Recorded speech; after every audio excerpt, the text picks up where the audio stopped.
اعوذ باللہ من الشیطان الرجیم بسم اللہ الرحمن الرحیم الصلاۃ والسلام علیکہ یا رسول اللہ وعلی آلک و اصحابک یا حبیب اللہ۔ السلام علیکم ورحمۃ اللہ وبرکاتہ۔ دوستو، آپ کا میزبان اطہر قادری حشمتی پروگرام رحمت دو عالم کے ساتھ حاضر خدمت ہے۔ ناچیز، آج کا جو موضوع ہے بہت خوبصورت ہے، اور اس کے بتانے کا مقصد یہ ہے کہ خوبصورت اس لیے ہے کیونکہ جب تک بندہ وہ چیز اختیار نہ کرے اللہ کا ولی نہیں بن سکتا۔ بے شک آج کا جو ہمارا موضوع ہے وہ ہے تقویٰ، اور تقویٰ ایک دین اسلام میں بڑی اہمیت کا حامل ہے۔ اللہ کے جو بزرگیدہ بندے گزرے ہیں، جو اللہ کے اولیاء گزرے ہیں، ان کا تقویٰ ہی جو تھا سب کچھ تھا۔ تقویٰ کے علاوہ انسان چاہے کہ میں اللہ کا قرب حاصل کر لوں تو یہ میں سمجھتا ہوں کہ تھوڑا ناممکن ہے۔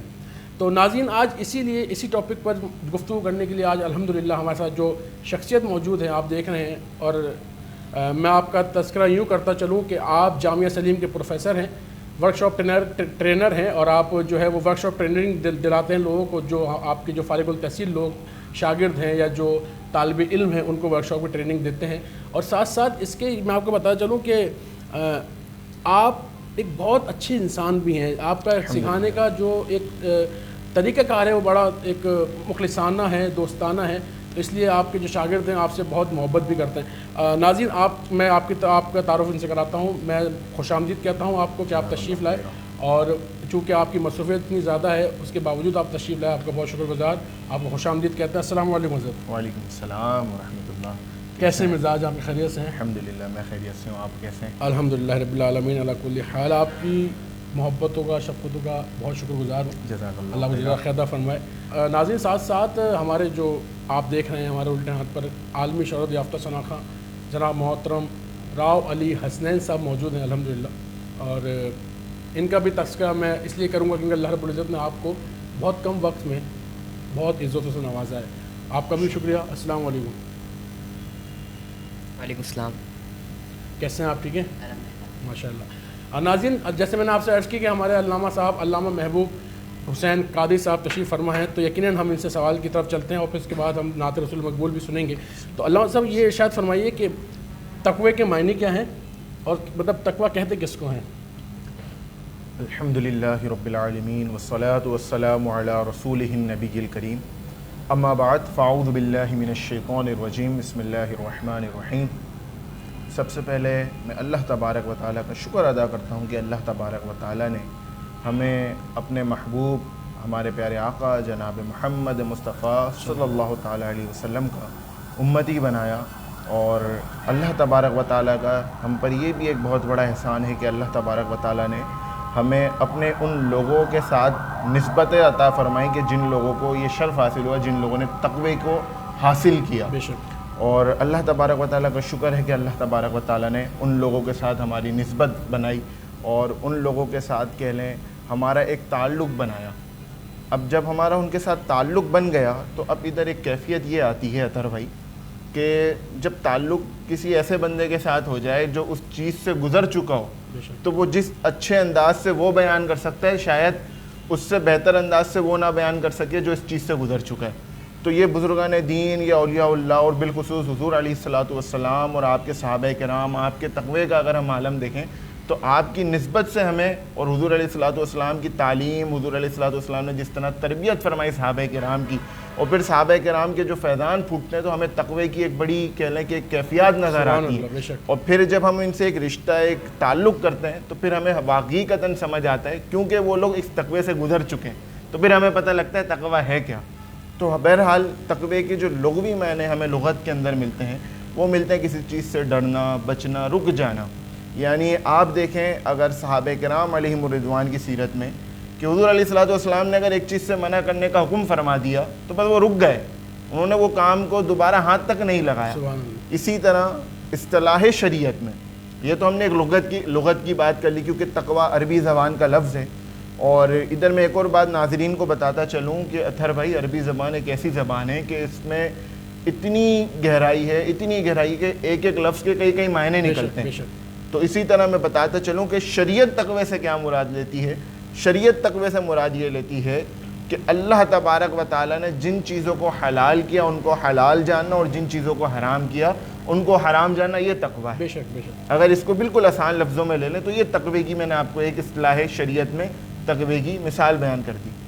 آج کل کا جو تھوڑا سا میں آپ کو عرض کرتا چلوں کہ آج کل جو ایک ماحول کریٹ ہو چکا ہے، لوگ سمجھتے ہیں کہ تقوی اختیار کرنا بڑا مشکل کام ہے، جبکہ تقوی اختیار کرنا بہت ہی آسان ہے۔ کسی کہہ لیں کہ صاحب دانشور نے بڑی پیاری خوب بات کہی کہ تقوی کے بارے میں ان سے پوچھا گیا ہے کہ تقوی کیا ہے، تو انہوں نے بڑے پیارے انداز میں بیان کرا۔ انہوں نے کہا تقوی صرف یہ ہے کہ اللہ تبارک و تعالیٰ تم کو جہاں چاہتا ہے وہاں تم پائے جاؤ، اور اللہ تبارک و تعالیٰ جہاں یہ نہیں چاہتا کہ تم پائے جاؤ تو وہاں تم نظر نہ ہو، یہ تقوی ہے۔ سبحان اللہ، واہ واہ، تو یہ تقوی کی کہہ لیں کہ ایک ہمارے سامنے وہ آتی ہے۔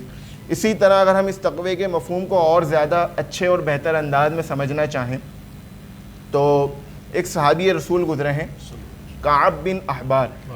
یہ صحابی رسول سے صحابہ کرام نے پوچھا کہ آپ تو اس دور میں بھی حضور علیہ الصلوۃ والسلام کی آپ نے تربیت بھی، آپ کو تربیت بھی حاصل ہوئی، آپ نے حضور علیہ الصلوۃ والسلام کی صحبت بھی لی، اور آپ کی حضور علیہ الصلوۃ والسلام نے تربیت بھی فرمائی، اور آپ کو یہ اعزاز حاصل تھا کہ آپ پچھلے امتی کے یعنی جو پچھلے نبیوں کی امت تھی ان کے آپ عالم تھے، ان کی کتابوں کے آپ عالم تھے۔ تو حضرت کعب بن احبار سے پوچھا کہ آپ بتائیں آپ تقوی کے بارے میں کیا کہتے ہیں، تقوی کیا ہے، کیونکہ آپ پچھلی کتابوں کو بھی جاننے والے ہیں اور اب کی شریعت کو بھی جاننے والے ہیں، تو آپ کی نظر میں تقوی کیا ہے؟ تو آپ نے بڑا ہی پیارا جواب دیا۔ آپ نے اس کو تقوی کو اس طرح سمجھایا، آپ نے کہا اگر کوئی شخص جا رہا ہو اور ایسی جگہ سے گزر رہا ہو جہاں پہ صرف جھاڑیاں ہی جھاڑیاں ہوں، اب مجھے بتاؤ کہ وہ اس جگہ سے کس طرح گزرے گا۔ تو جب انہوں نے ایسی بات کی تو صحابہ کرام تھوڑا سا وہ ہوئے کہ یہ کیسا انہوں نے بات کر دی۔ تو حضرت کعب بن احبار نے فرمایا کہ وہ شخص ضرور یہ کوشش کرے گا کہ وہ اپنے دامن اپنی ہر چیز کو بجاتے ہوئے گزرے، تاکہ ایسا نہ ہو کہیں سے جو ہے وہ آپ کی خروش آ جائے یا آپ کے کپڑے پھٹ جائیں، کوئی بھی کسی طرح کا نقصان اس سے بچنے کی کوشش کرے گا۔ تو آپ نے اس مثال کو اسی طرح دی، آپ نے کہا تمہارے سامنے یہ دنیا ہے اور یہ دنیا وہی کانٹے کی طرح ہے، اور تمہیں جو ہے اپنے دامن کو بچاتے ہوئے دنیا سے گزرنا ہے۔ یہ تقوی جو ہے ہمارے کو صحابہ کرام علیہم الرضوان کی سیرت سے ملتا ہے۔ تو یہ آپ کو میں نے تقوی کا ایک کہہ لیں کہ لغوی معنی بھی بتایا اور تقوی کے بارے میں کچھ باتیں بھی بتائیں۔ ادھر ایک اور میں تعریف اگر تقوی کی آپ لینا چاہیں تو ایک اور عرض کرتا چلوں، حضرت امام مجدد الفسانی علیہ رحمہ۔ اچھا اب کوئی سوچے کہ یار یہ تو صحابہ کرام تھے، اس دور میں تو آسان تھا، یہ تھا، تو ہم حضرت مجدد الفسانی علیہ رحمہ کو لے لیتے ہیں۔ آپ کا تو دور زیادہ دور کا بھی نہیں ہے، آج سے 300 سال 400 سال کے لگ بھگ ہمیں ملتا ہے، کم و بیش آپ ہمارے بزرگ ہیں، اور آپ کے دور کے اندر اگر ہم حالات دیکھیں تو وہ حالات واقعتاً نظر آتے ہیں کہ ان حالات کے اندر اگر کوئی شخص تقوی اختیار کرے تو واقعی سمجھ میں آتا ہے کہ بھائی تقوی کیا ہے۔ تو تقوی سے کی تعریف حضرت مجدد الفسانی علیہ رحمہ یہ فرماتے ہیں کہ اللہ تبارک و تعالیٰ نے جن کاموں کا حکم دیا ان کاموں کو کرنا، اور جن کاموں سے منع فرما دیا ان کاموں سے رک جانا تقوی ہے۔ اچھا حضرت میں سوری اس میں آپ ایک بات ایڈ کر لیں، تقوی فتویٰ الگ الگ ہے یا الگ ایک ہی چیز ہے؟ کیونکہ اسی بات کو کنٹینیو کرتے ہوئے اس کو جوڑ بالکل جی۔ اچھا تقوی اور فتویٰ جی ایک تو الفاظ بھی الگ ہیں، ٹھیک، اور فتویٰ جو ہے وہ بالکل الفاظ بھی مختلف ہیں، اور تقوی ایک الگ چیز ہے اور فتویٰ ایک الگ چیز ہے۔ ٹھیک ہے، تقوی اس کے تو میں نے آپ کو بتا دی ہے، اور فتویٰ جو ہے وہ استفتاء سے نکلا ہے۔ ٹھیک، یعنی استفتاء سے مراد کہ آپ کسی سے جا کے کوئی سوال کریں اور اس کے جواب کو ہم فتویٰ کہتے ہیں، اور تقوی جو ہے وہ اللہ تبارک و تعالیٰ سے ڈرنے کا نام ہے۔ اگر آپ کے اندر تقوی کا عنصر داخل ہو جائے تو آپ فتویٰ بھی اچھا دیں گے، اگر آپ کے اندر تقوی نہیں ہے تو آپ کا فتویٰ بھی جو ہے وہ پھر ایسی ہی ہوگا۔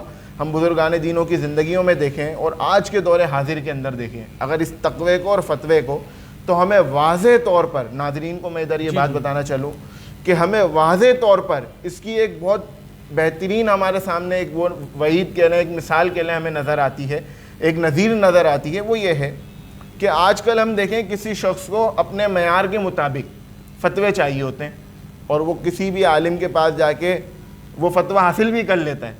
یہ ہمارے یہاں ایک ایسے مدارس اور ایسے کہہ لیں کہ ادارے اور ایسی جگہیں کھل چکی ہیں جہاں پہ ان کو ان کے مرضی کے مطابق فتوے بھی ملنے لگے ہیں۔ ہمارے لیے یہ کہہ لیں ایک بہت بڑا عملیہ ہے اس وقت کا، اور یہ ایک ایسا عملیہ ہے کہ ناظرین کو بھی بتاتا چلوں، اطہر بھائی آپ کو بھی بتاتا چلوں کہ اس وقت بہت زیادہ تقوی کی ضرورت ہے۔ اس کی وجہ کیا ہے کہ لوگوں کے دلوں سے اللہ تبارک و تعالیٰ کا ڈر ختم ہو گیا ہے۔ جیسے میں نے شروع میں تعریف میں بتایا نا کہ تقوی کے معنی کیا ہیں، ڈرنا، بچنا۔ تو آج لوگوں میں اگر ہم دیکھیں تو لوگوں کے اندر اللہ تبارک و تعالیٰ کا ڈر ختم ہو گیا ہے، اور جب یہ خوف اور یہ ڈر ختم ہو گیا تو اس کے بعد جو ہمیں نظر آتا ہے معاملہ، وہ نظر یہ آتا ہے کہ جب کسی کو اللہ تبارک و تعالیٰ کا خوف ہی نہیں رہا تو وہ جب چاہے جیسا چاہے ویسا فتویٰ دے دیتا ہے، اور پھر جو معاشرے کے اندر اس کے ساتھ جو برائیاں نظر آتی ہیں وہ پھر ہمارے سامنے آتی ہیں کہ لوگ فتوے لے کر گھوم رہے ہوتے ہیں، دیکھو بھائی یہ فتویٰ ہے ہم نے لے لیا ہے۔ وہ دینے والے بھی اس بات کو نہیں سوچتے کہ اللہ تبارک و تعالیٰ چلو آج دنیا میں تو وہ گزار لوگے، دنیا میں تو جیسے تیسے گزر جاؤ گے، لیکن تمہاری ایک پکڑ جو ہے وہ اللہ تبارک و تعالیٰ کے پاس بھی ہوگی۔ ماشاءاللہ، جزاک اللہ علامہ صاحب۔ آپ سے اجازت کے ساتھ حضرت سے نعت سنیں گے بالکل بھائی سے، اور ایک بریک لیں گے، اس کے بعد آگے ان سے نعت سنیں گے، پھر انشاءاللہ آپ سے دوسرے سوالات کی طرف چلیں گے۔ ناظرین، ہمارا یہاں پر ایک بریک کا چھوٹا سا وقت ہوا ہے، انشاءاللہ جلدی بریک سے واپس آ کے راؤ اسنین سے ہم نعت رسول مقبول صلی اللہ تعالیٰ علیہ وسلم سنیں گے، اور اس کے بعد مزید جو سوال ہمارے ہیں وہ اللہ صاحب کی خدمت میں پیش کریں گے۔ کہیں مت جائیے گا، جلدی واپس آئیے گا۔ السلام علیکم ورحمۃ اللہ وبرکاتہ۔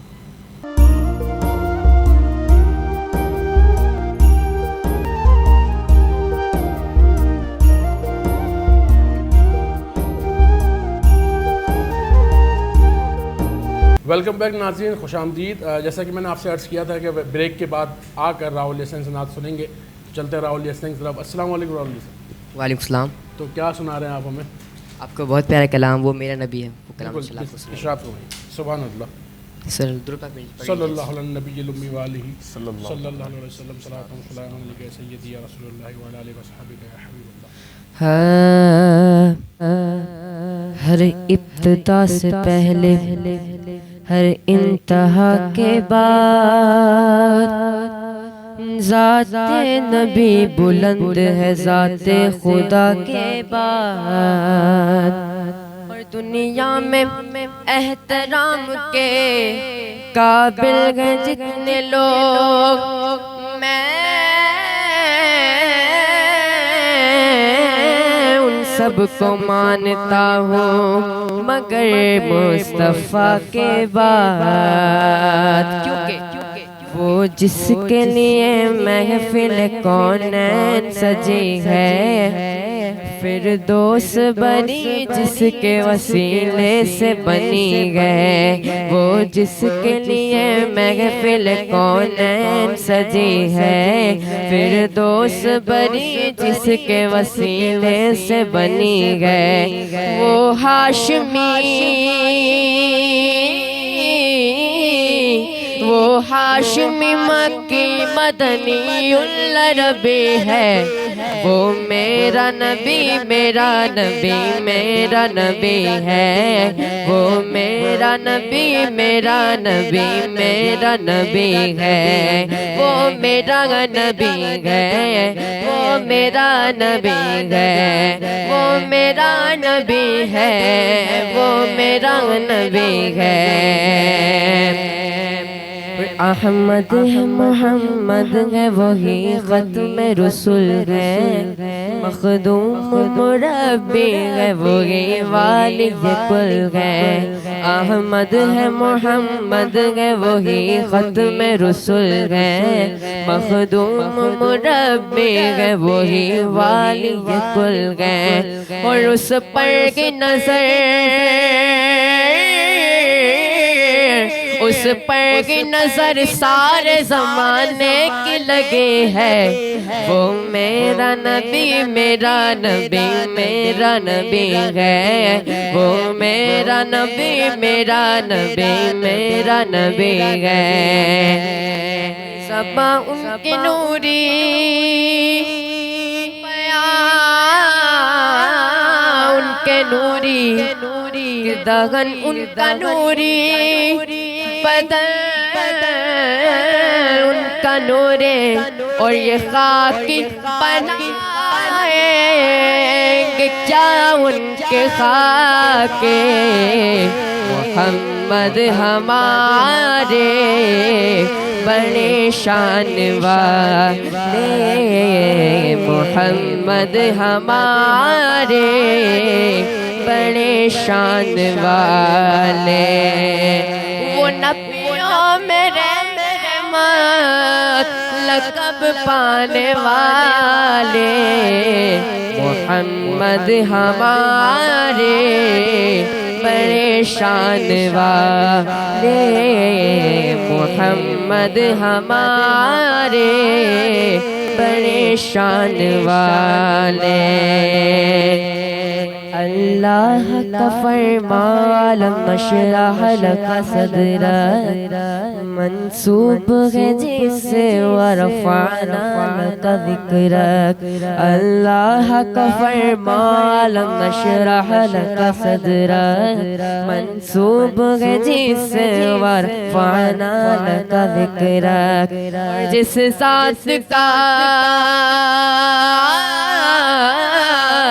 کہ جس ذات کا قرآن میں بھی ذکر جلی ہے وہ میرا نبی میرا نبی میرا نبی ہے وہ میرا نبی میرا نبی میرا نبی ہے وہ میرا نبی ہے وہ میرا نبی ہے وہ میرا نبی ہے میرا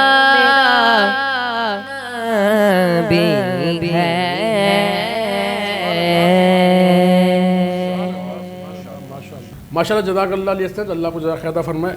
اللہ صاحب یہ ارشاد فرمائیے، جسے آپ نے ابھی کافی مختصر جامع الفاظ میں آپ نے وضاحت فرمائی تقوی کی، میں یہ پوچھنا چاہ رہا ہوں کہ قرآن و حدیث میں بھی کوئی خاص احکام ملتے ہیں ہم کو تقوی کے؟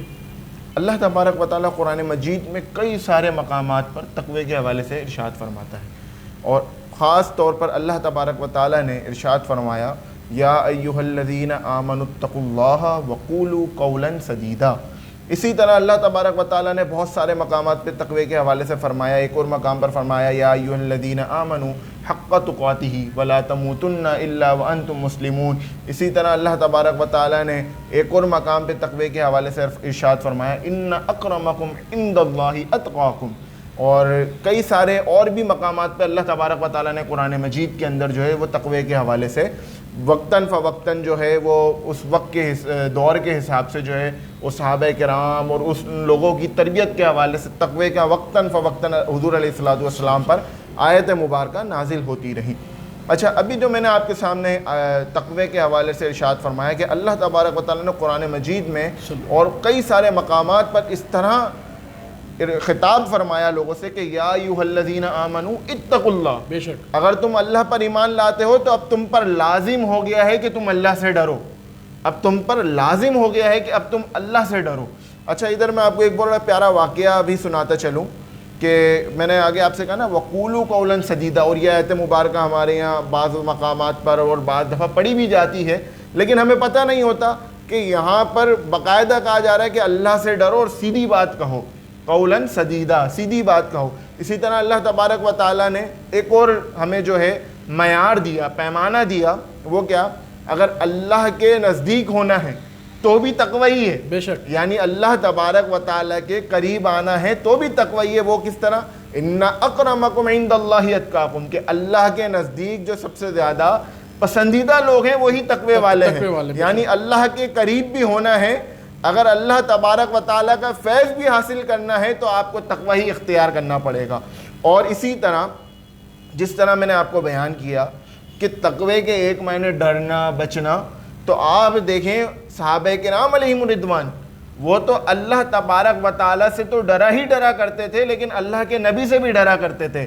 یعنی آپ دیکھیں اگر کہیں ان سے کوئی سرزش ہو جائے، کہیں غلطی ہو جائے، کہیں کوئی ایسا معاملہ ہو جائے جہاں حضور علیہ الصلوۃ والسلام نے اگر منع فرمایا تھا اور انہوں نے وہ کام سر انجام دے دیا، تو وہ ڈرا کرتے تھے کہ ایسا نہ ہو کہ حضور علیہ الصلوۃ والسلام ہم سے ناراض ہو جائیں، تو یہ ہم تو اللہ تبارک و تعالیٰ سے نہیں ڈرتے، ہم حضور علیہ الصلوۃ والسلام کی وہ جماعت دیکھیں کہ وہ حضور علیہ الصلوۃ والسلام سے بھی ڈرا کرتی تھی۔ اسی طرح ایک حدیث مبارکہ میں آپ کو سناتا چلوں، ایک صحابی رسول ان کا بڑا واقعہ ملتا ہے، بڑے گناہ گار تھے، بڑے گناہ گار تھے، سرکار علیہ الصلوۃ والسلام کی خدمت میں حاضر ہوئے، آگے کہنے لگے آقا میں بڑا گناہ گار ہوں، شراب بھی پیتا ہوں، زنا بھی کرتا ہوں، طرح طرح کی چوری بھی کرتا ہوں، طرح طرح کے گناہ کرتا ہوں، لیکن چھوڑ نہیں سکتا, کوشش کرتا ہوں چھوڑ نہیں سکتا, چھوڑ نہیں پا رہا, تو اب میں کیا کروں, میرے لیے کیا راستہ ہے؟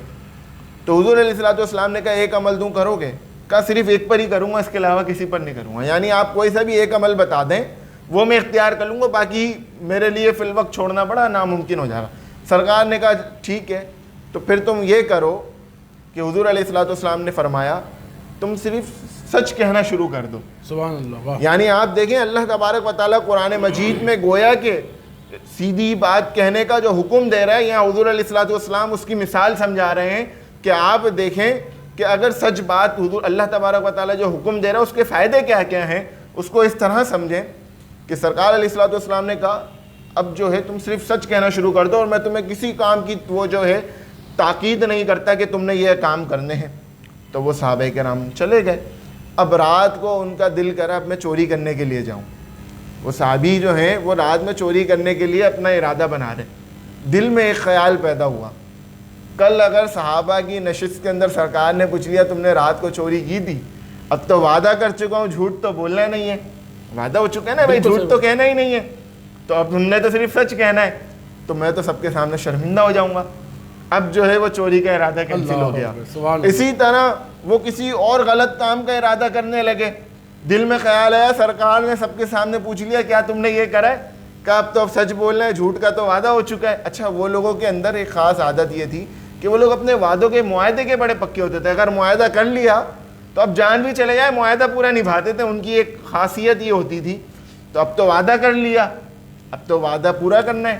تو آپ دیکھیں کہ وہ صحابی اب جو کام سوچتے جا رہے ہیں اور خود ہی شرمندہ ہوتے جا رہے ہیں کہ سچ کے اندر اللہ تبارک و تعالیٰ نے اگر انسان دنیا کے اندر بھی یہ اپنے اندر ایک پہلو پیدا کر لے کہ بھائی میں نے سچ بولنا ہے, تو آپ دیکھیں وہ خود بخود جو ہے وہ برائیوں سے دور ہوتا چلے جائے گا. یعنی کہ اس کے اندر یہ بات ایڈ کر دیں کہ دور حاضر میں رہتے ہوئے بھی یہی فارمولہ اپنایا جائے گا. بالکل بالکل بالکل. دور حاضر کے اندر بھی جو ہے آپ اگر سچ کے اندر آ جائیں نا, اور پھر آپ دیکھیں آج تو دنیا میں ہم جھوٹ بول کے بچ جاتے ہیں, ٹھیک ہے, لیکن بروز محشر کے دن تھوڑی آپ کے جھوٹ کام آئیں گے.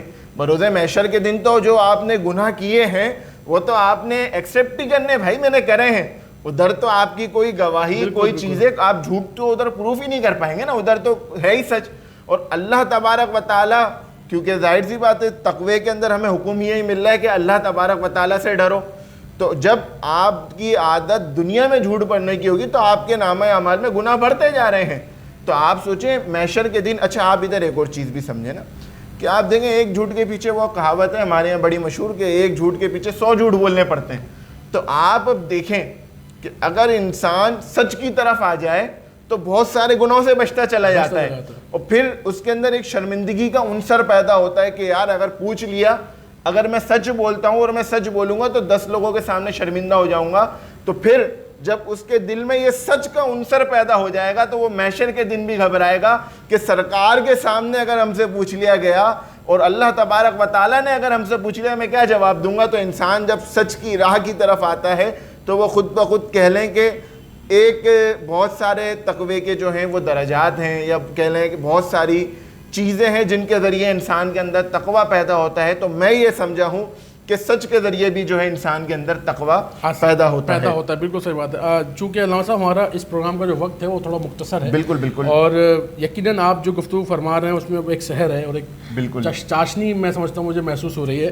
اور تقوی چونکہ ایک اپنے آپ میں ایک موضوع بہت بڑا ہے, بالکل, اور اس کو چند منٹوں میں نہیں سمیٹا جا سکتا. اور زندگی رہی تو انشاءاللہ آپ سے پھر آئندہ کبھی ملاقات ہوگی انشاءاللہ, اور آگے نئے موضوع پہ انشاءاللہ ڈسکشن ہوگی. آپ کا سب سے پہلے بہت بہت شکریہ کہ آپ تشریف لائے, آپ نے اتنا قیمتی وقت دیا اور اپنی محبتیں اور شفقتیں ہم ناچیز پر فرمائی. اللہ رب العزت آپ کو زیادہ خیر عطا فرمائے. ناظرین ہمارا وقت چونکہ مختصر ہے, آپ کے علم میں ہے, ہم آپ سے اجازت چاہتے ہیں اور آخر میں راولی حسنین ذات رسول مقبول صلی اللہ تعالیٰ علیہ وسلم پیش فرمائیں گے اس یقین کے ساتھ کہ آپ اپنا بہت زیادہ خیال رکھیں گے. اور جاتے جاتے عرض کرنا یہ چاہ رہا ہوں کہ آپ ہمارے چینل کو لازمی سبسکرائب کیجیے گا اللہ اس کے رسول کی رضا کے لیے, چونکہ ویڈیو کو بھی شیئر کیجیے گا تاکہ آپ کو اور ہمارا سیکھنے کا موقع جو سلسلہ چل رہا ہے وہ مسلسل چلتا رہے, اور دیگر اب آپ جو کبھی کبھی سوشل میڈیا دیکھتے ہیں ان تک بھی یہ ویڈیوز پہنچ سکے, کیونکہ جب آپ شیئر کریں گے تو وہ بھی اس سے فائدہ اٹھائیں گے. اور اپنا بہت زیادہ خیال رکھیے گا. امید ہے انشاءاللہ نئے پروگرام کے ساتھ نئے گیسٹ کے ساتھ حاضر خدمت ہوں گے. اپنا بہت زیادہ خیال رکھیے گا. السلام علیکم ورحمۃ اللہ وبرکاتہ. جی لجپال نبی میرے درداں دی دوا دینا لجپال نبی میرے درداں دی دوا دینا لجپال نبی میرے درداں دی دوا دینا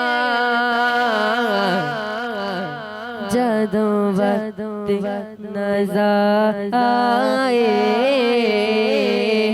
جدوں وقت نظر آئے دامن دی ہوا دینا میں نعت تیری پڑھنا میں ذکر راگا کرنا میں نعت تیری پڑھنا میں ذکر تیرا کرنا اس ذکر دی برکت نال اس ذکر دی برکت نال میری قبر وسا دینا لجپال بھی میرے دی دوا دینا راسی دی تمنائے روے آکے مدینے نو آسی دی تمنائے روے آکے مدینے نو لاج رکھ نہیں وے لج پاگلا لاج رکھ نہیں وے لج پاگلا خالی نہ اٹھا دینا لجپال نبی میرے درداں دی دوا دینا جدوں وقت نظر آئے جدوں وقت نظر آئے ہوا دینا